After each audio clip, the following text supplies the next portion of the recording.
Good morning, students.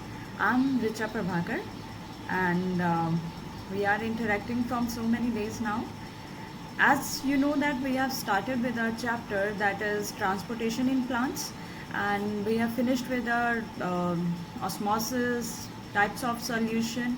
So today's video is I'm going all about the two pathways. I'm going to share two videos with you today. And first video I will share two very important pathways, that is Apoplast and symplast, right? And then second video I'm going to share two activities that is based on osmosis, which are also important for your practical point of view, as well as because they are mentioned in NCERT, so we have to study them in detail. So it will be easy because we are finished with our osmosis, right? So let's get started with our today's video. So we are going to study what today is absorption of water, right? Now how does water is getting absorbed? All of us know that water is absorbed through the roots, right? And roots are highly inside the soil.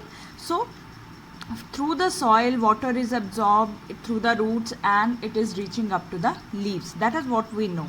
So it is carried up by the root hairs, which with process that is the diffusion. And which type of diffusion? Especially by the osmosis. Why osmosis? Because here we are talking about water, we are not talking about food. So when we talk about the absorption of water in this chapter, movement of water always takes place with the help of two methods, with the help of two means. What are those two important pathways through which absorption of water takes place in the plant? That pathways, they are very important from every point of view. Either it's any kind of examination, either it's NEET or it's your school examination, they are very important pathways. One is the Apoplast pathway and the symplast pathway, right? The most important thing to understand these two pathways, Apoplast and symplast, is first you need to understand this diagram, right? Try to understand this diagram with me and then you can draw it very easily. Now the first, decide your aim, where you have to reach. Who is the conducting tissue for water? Xylem. So we are going to start with from the root here and our destination is to the xylem. So this whole diagram, that is our distance or the pathway to the xylem from the root here, right? So as you can see, this blue color or the layer I have drawn here is the root here, right? It is the outermost cell, that is the epidermal cells I have drawn here.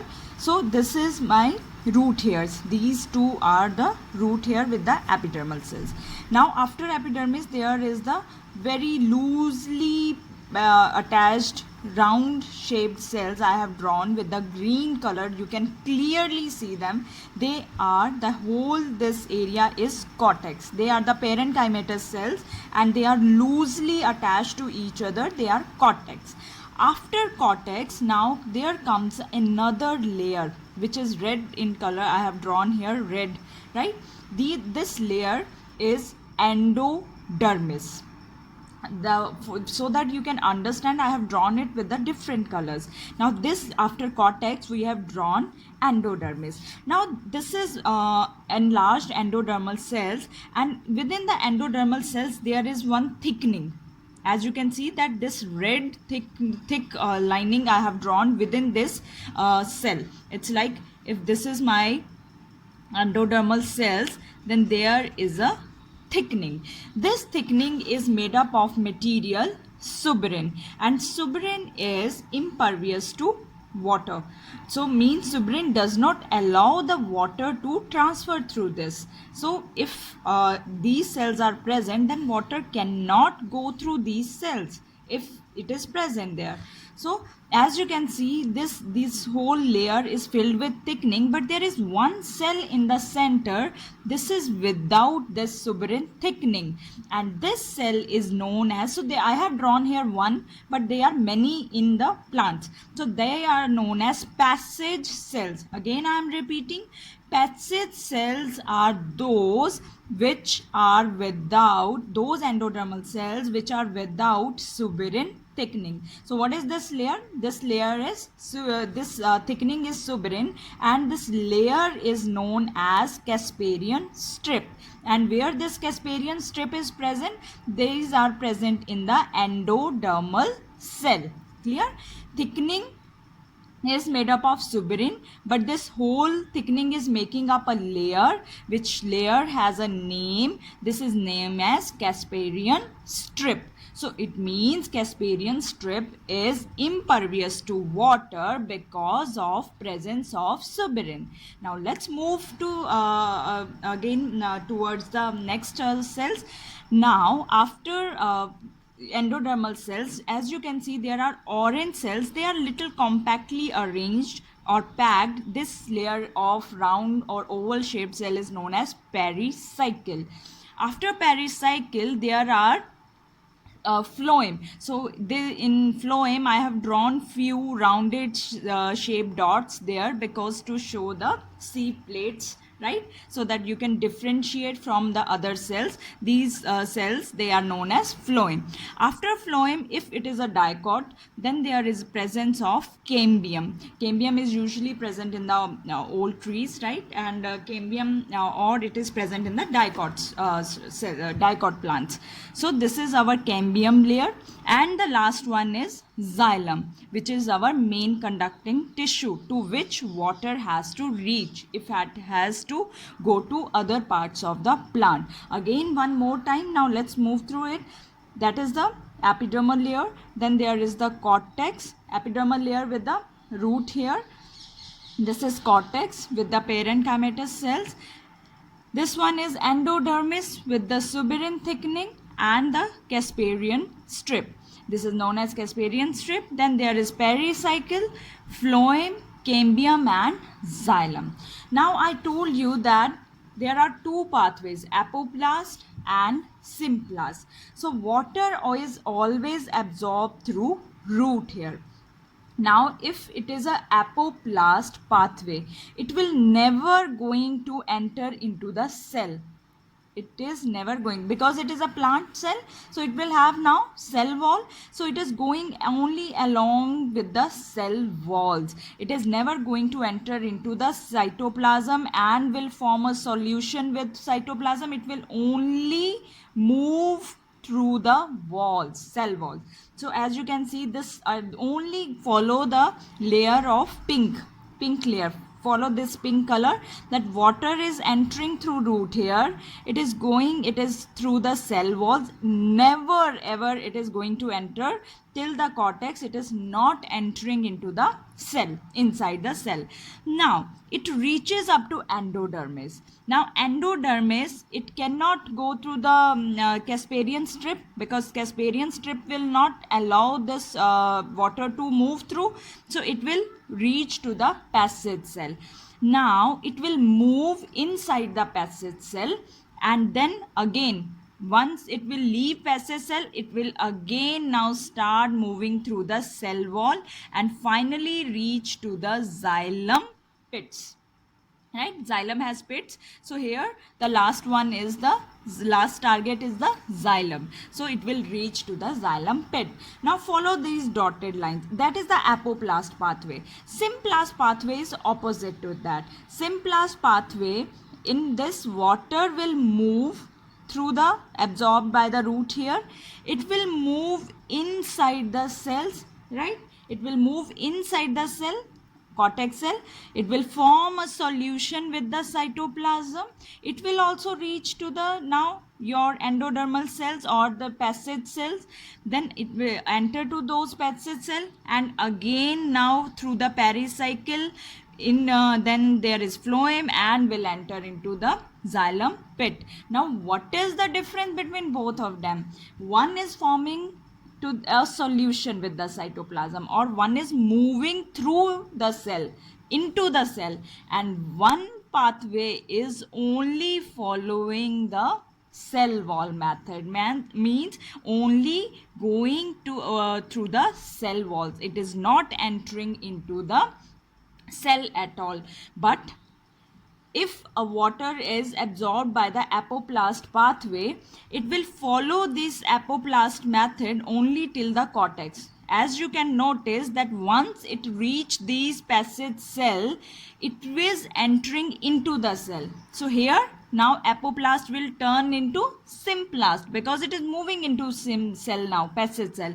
Again then it will leave the passage cell. Now it is again entering through the cell wall.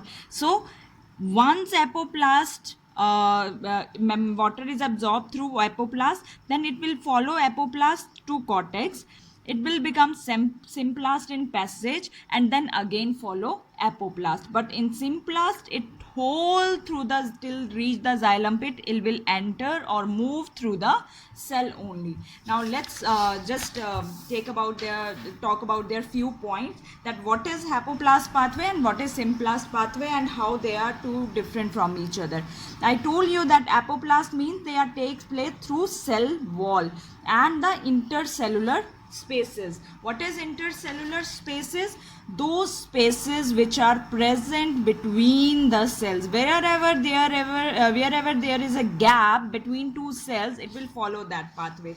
Water does not cross the membrane at all. If this is cell wall, inside the cell wall there is plasma membrane. So how?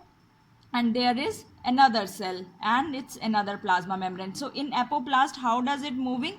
It is moving like this. It is never entering into the cell. So water does not cross the plasma membrane if it is absorbing through the apoplast pathway. Movement is not through the cytoplasm. No, not at all. It is not entering into the cell. So it is always without forming solution with cytoplasm. The one most important key point about apoplast pathway is that maximum movement of water or absorption of water takes place in plant is through this apoplast pathway, right?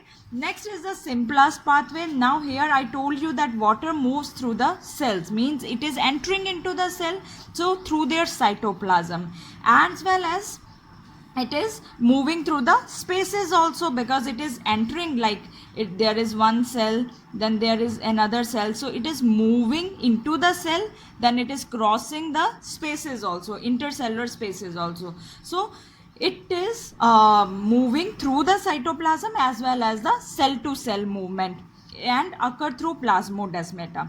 A big question comes in mind, what is plasmodesmata now? This is layer, this is cell wall of one cell, this is cell wall of another cell. The connection, the cytoplasmic connections or bridges between two cells through which it communicate with each other, that is called plasmodesmata. In easy language, it is a space or channel or area or thread of cytoplasm that is passing. This is cell wall 1 of second cell, this is cell wall of first cell. So it is that channel that passes through the cell wall of adjacent cell walls, adjacent plant cells. It's like one cell and its neighbor is this cell.